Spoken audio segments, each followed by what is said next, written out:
Setry ny fitaterana nabakabaka kosa saika namaly ny antso tamin'ny fitokonana avokoa tamin'ity androandroany ity ny mpanamory sy ny mpiasa rehetra ao anatin'ny kompania mpitaterana Air Madagascar raha nambaran'ny déléguen'ny mpiasa ao anatin'izany kompania mpitaterana izany na dia eo aza izany rehetra izany dia misy ho ity faran'ny tsindry natao tamin'ireo mpiasa.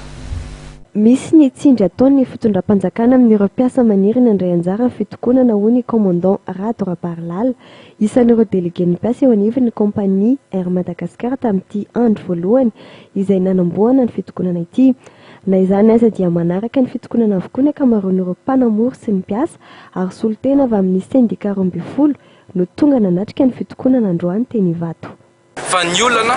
dia ampitahorin'ny fitondram-panjakana miemoraiky manao hery famoretana zany mba tsy ahafahan'ny mpiasa maneho ankalalahana nefa nge fataro hoe fa ny code du travail ho amin'ny article 142 ny constitution mihitsiny no mametra hoe manana liberté d'expression syndicale ny firenena malagasy ary ny article 6 ny convention collective ny ERMA dia miteny fa hoe manana liberté d'opinion zay voafaritry ny code du travail mpiasa. Ity isan'ny mpiamana eo anivon'ny déléguen'ny mpiasa eo anivon'ny ERMA ity moa dia nanambara fa nisy ny endrika fampitahorana sy fampirorona natao azy taoriana ny fanambarana nataon'ny mpiasa ny alakamisy teo. Ny andron'ny azoma teo izy no nahazo fampitsoana amin'ny fiakarana eo anivon'ny conseil de discipline. Tenako fotsiny zao mbola very ihany manana 105 jours de congé natsahatra naty tamin'ny asa koa ny alarobia rehefa nisy le fanambarana ny alatsinainy amina SMS nanaovana anazy tsisy notification zany rehetrarehetra zany fa SMS avy any amin'ny planine hoe tsy manidina intsony ianao aloha jusqu'à nouvel ordre. Ny alarobia zany zay ny zoma efa elany efa hoe prévu en des congés eo amin'ny 15 jours tonga any amin'ny aleko anefa dia hoe rappel de congé no pour besoin d'exploitation tonga eto anefany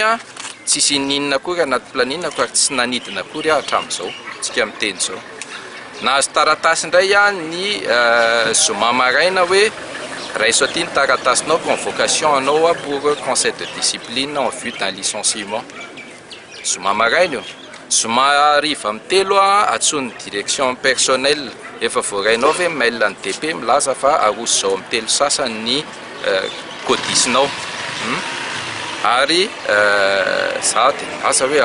za aty amin'ny toerana misy aiza misy anao tsy voatery fantatrao fa amin'ny lakamisy tsika no manao kodisy fa tara fa misy lalànany inge miditra kodisy zany na izaza mbola tokony préparé manana 3 andro hijerena ny dossier koa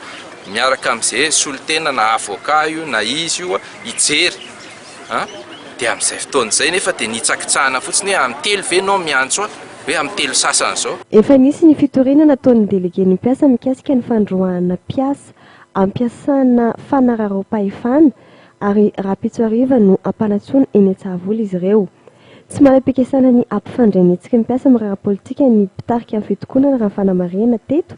mitaky kosa nefa izy ireo ho an'ireo mpitatana sy ireo hitatana ny kompania any orinany mba hifampirarahan'ny mpiasa ka hanao fifanarahana amin'ny tokony hametrahana ny Air Madagascar ao mahaleo tena ny fitantanana azy mba tsy ho vesatra ho an'ny vahoaka malagasy. Mikasa ny hanohy ny fitokonana moa ireo mpiasa raha ny fanazavana raha ny fandaharam-potoana dia fantatra fa io arivo io no nanaovana midingana eo amin'ny fanelanelana sy ny fampirisahana.